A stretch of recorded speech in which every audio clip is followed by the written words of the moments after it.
Since its launch in 2016, the Vienna Nightjet brand has been going from strength to strength, with the introduction of the new generation sets, as well as increased ridership and significant network growth. But fast forward to 2026 and that network is now shrinking. In this video, I'll be looking at the short-lived French Nightjets withdrawn at the December timetable change as we travel from Paris to Berlin, showing you what it's like, why they were withdrawn, and the future of overnight connections between the two major European capitals. Now join me as the journey continues.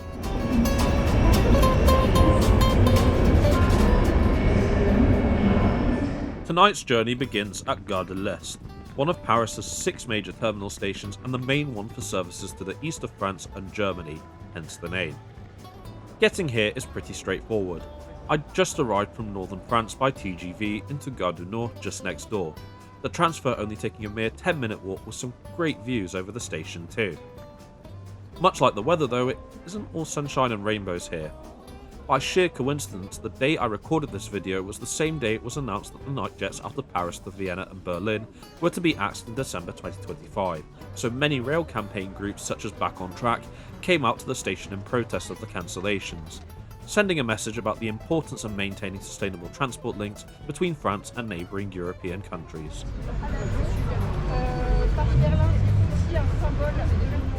Anyway, Paris Est is one of the city's oldest train stations, having opened in 1849, and stepping inside certainly makes you feel like you've gone back to that time, with this station having strong historical significance for France. Paris Est was used by French soldiers in World War I as a departure point, notably to the Battle of the Marne, the famous monument commemorating this, and is still proudly displayed in the station to this day, with a memoir by the platforms highlighting those who lost their lives in the war. But regardless, there's been plenty of modernisation since, with a further one due in 2027 to accommodate the new Charles de Gaulle Airport Express.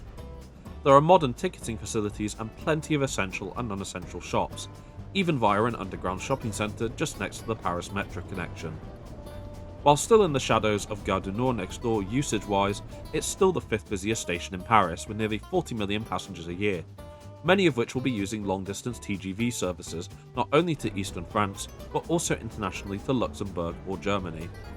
If you remember, I took the daytime Paris to Berlin high-speed train, formed of one of Deutsche Bahn's ICE high-speed trains, which is one of many high-speed services running between France and Germany as part of the successful Deutsche Bahn and SNCF cooperation that has been operating since 2007. The train we'll be taking tonight is what was formerly the night train equivalent, NJ469 to Berlin Hauptbahnhof, departing at 7:12. Thankfully, unlike when I last travelled to Berlin from here, the barriers are automatically open, so no painful scrum heading to our train. The sleeper trains out of Paris ran to both Berlin in Germany and Vienna in Austria under the popular Nightjet brand of the Austrian Federal Railways, in cooperation with Deutsche Bahn and SNCF. For these services, SNCF hired these Bombardier Class 185 Traxx locomotives, as they have none in their roster capable of running into Germany in passenger service. These locomotives also carried branding promoting the service, which is ironic as this is probably the bare minimum SNCF did to actually do this, but I'll come back to this later. Both Nightjets will run together until Mannheim in western Germany, where they split, one bound for Vienna and another, the one we're taking, for Berlin. Both are formed of 2-seater cars, 3 couchette cars and 2 sleeper cars, the latter of which I'll be travelling in tonight. As with other publicly operated sleeper trains in Europe, Nightjet services require government funding to remain operational.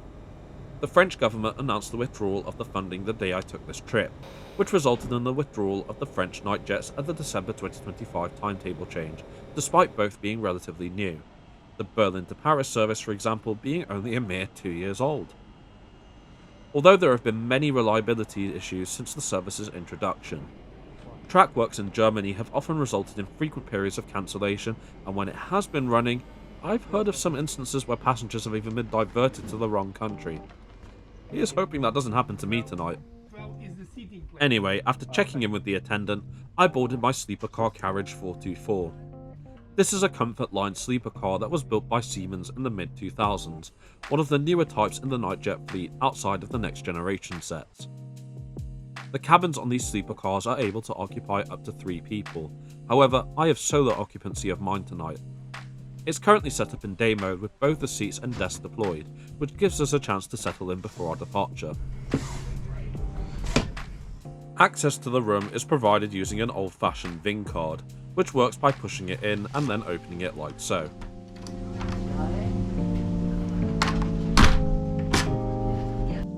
Our Nightjet will run non-stop to Strasbourg, which should take us around 5 hours of our journey to do. Once crossing the border into Germany, the Vienna portion will then split from ours at Mannheim, with us making further stops ahead of our arrival into Berlin Hauptbahnhof the following morning. Our journey to Berlin is expected to take 13 hours and 56 minutes to cover a distance of 1,172 kilometers.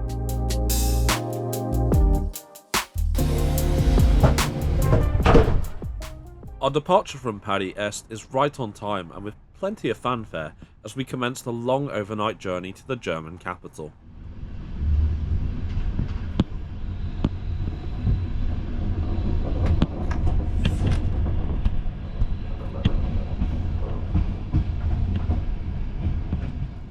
The first thing I needed to do after leaving was to fill in the breakfast card using the pen from the gift bag. Sleeper car passengers can select up to 6 items of food and drink, which are included in the cost of your ticket, whereas couchette passengers only select 4. Anything more is paid for additionally in the morning, but in all honesty I usually struggle to select any more than 4 items. After handing over the breakfast card to the attendant who checked me in, I was then given a bottle of alcohol, but I don't drink, so this wasn't really useful for me. Would make a nice gift for friends back home though. Part of the reason our journey is longer than the day train is we avoid using the high-speed 320 km/h LGV S line, which completes the Paris to Strasbourg journey in just under 2 hours. We instead take the lower speed conventional line between the 2 cities, which will take us almost 5 hours to complete the journey between Paris and Strasbourg.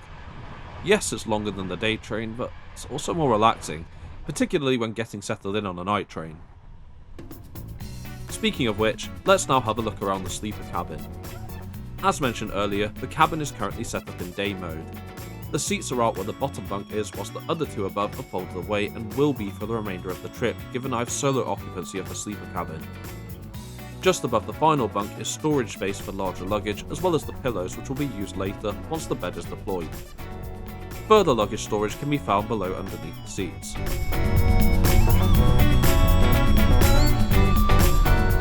The seats themselves are comfy enough. Not that you'll be sitting in them for long anyway, but they're still a lot better than most long distance day trains nowadays. They also have foldable armrests as well for additional comfort. As mentioned earlier, there's a desk as well, which is rather spacious, as evidenced by all the clutter on it. This can also be lifted like so to be folded away, which is ideal especially as there's a connecting door behind it to the cabin next door. This also allows you to go between the 2 if travelling in groups. The lights can be controlled using the switches by the door just here. This not only includes the main lights in the cabin but also the smaller reading lights just like this one above. Just next to the light switches is the PA system to call the attendant if you need anything. This came in use later on, but I'll come back to this in a bit. Just above the door is the main control system, not only for the lights, but also for the announcement volume, emergency alert, and temperature control, the latter being sent through the air vent just next to the window here. The window does open slightly, but not wide enough to provide decent airflow. The room also has space for coat hangers to place coats and jackets, and just adjacent to this is the sink. This isn't an ensuite sleeper, so this is the only way to freshen up in the morning inside the cabin, but you do at least get face towels and soap. There's also a shaver socket on the top of the sink, this being one of the several power sockets in the room, the others being located just next to the door. One other thing to note about the sinks is that it contains the bin for disposing any rubbish. As you can see on the doors, there are numerous safety information displays including a map of the carriage, and in between these is a small door viewer for additional privacy. Finally, a drawdown blind is present on the window to block out the view. Very useful when going to sleep. All in all, a great interior for a sleeping car. Hopefully this will provide a good sleep, especially for the price I paid, but more on that later.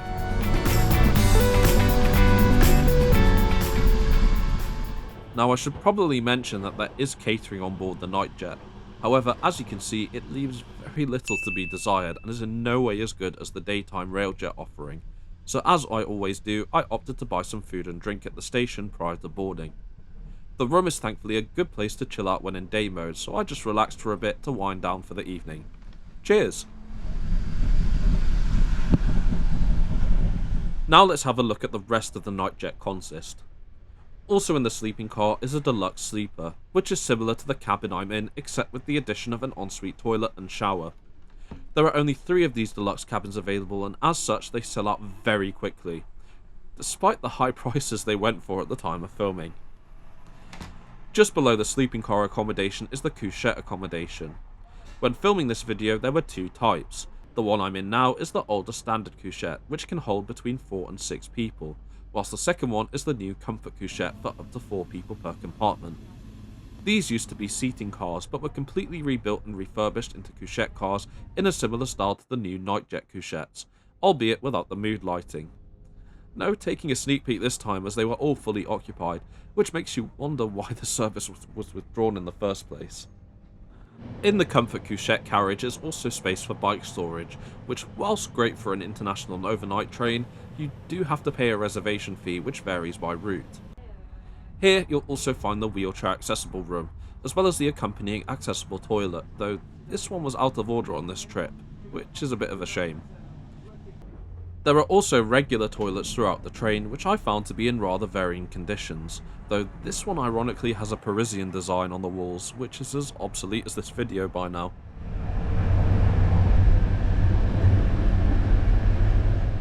And here's the seated accommodation, which like the standard couchettes can occupy up to 6 people per compartment. I don't normally recommend this, but if you have no options and they aren't fully occupied, you can at least extend them to make it slightly more like a bed. Not that it's anywhere near as comfortable. At the front of the consist, we can see that the rest of the train is blocked off, which prevents passengers in the Berlin section from accessing the Vienna portion. As for the rear of the train, it's completely open, so there's great views from the back as we continue east towards the border.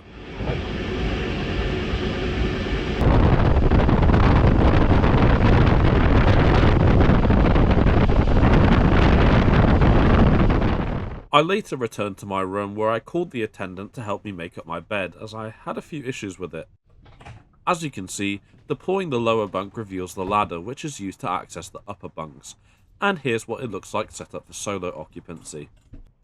If you're curious to see what the room looks like with both bunks deployed, here's a shot from another room during my walkthrough earlier.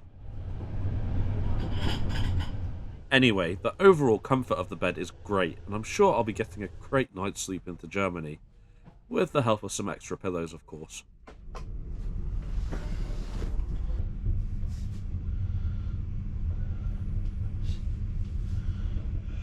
With that being done and us passing through Nancy at around 11 PM, it was time for me to get some much needed rest.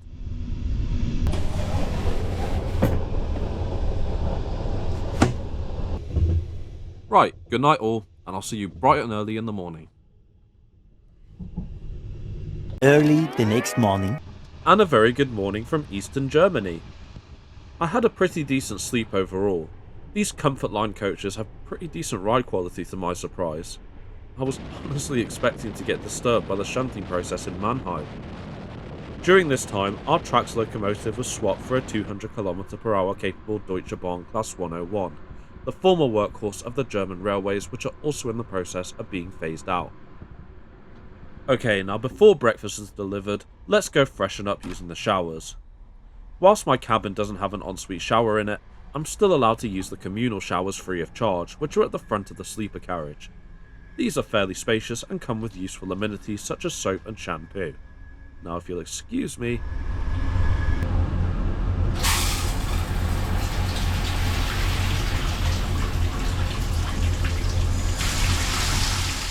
After showering and getting changed, I returned to my room and was delivered breakfast by the attendant, which I made sure to enjoy knowing I wouldn't be able to have one on the train from France into Germany anytime soon.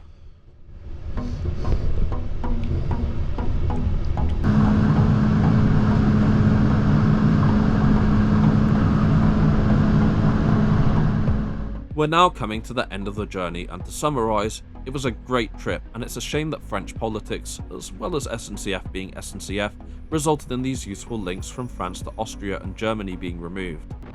Maybe if this service was a TGV in some form or another, it may have survived, but that of course wasn't the case, sadly.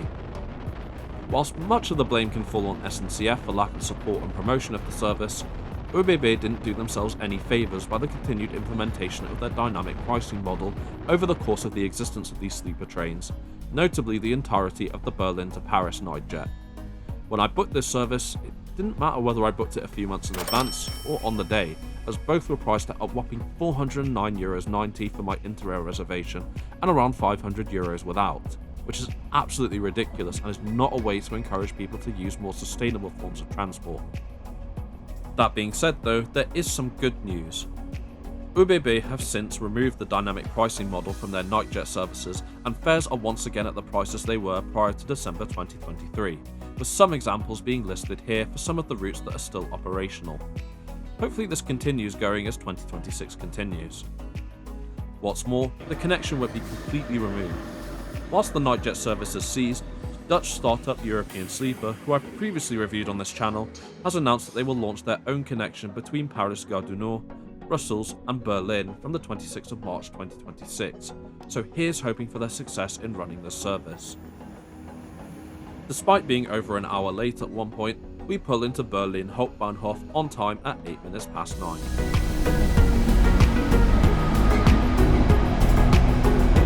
Thank you. Thanks so much. Have a good day. Take care.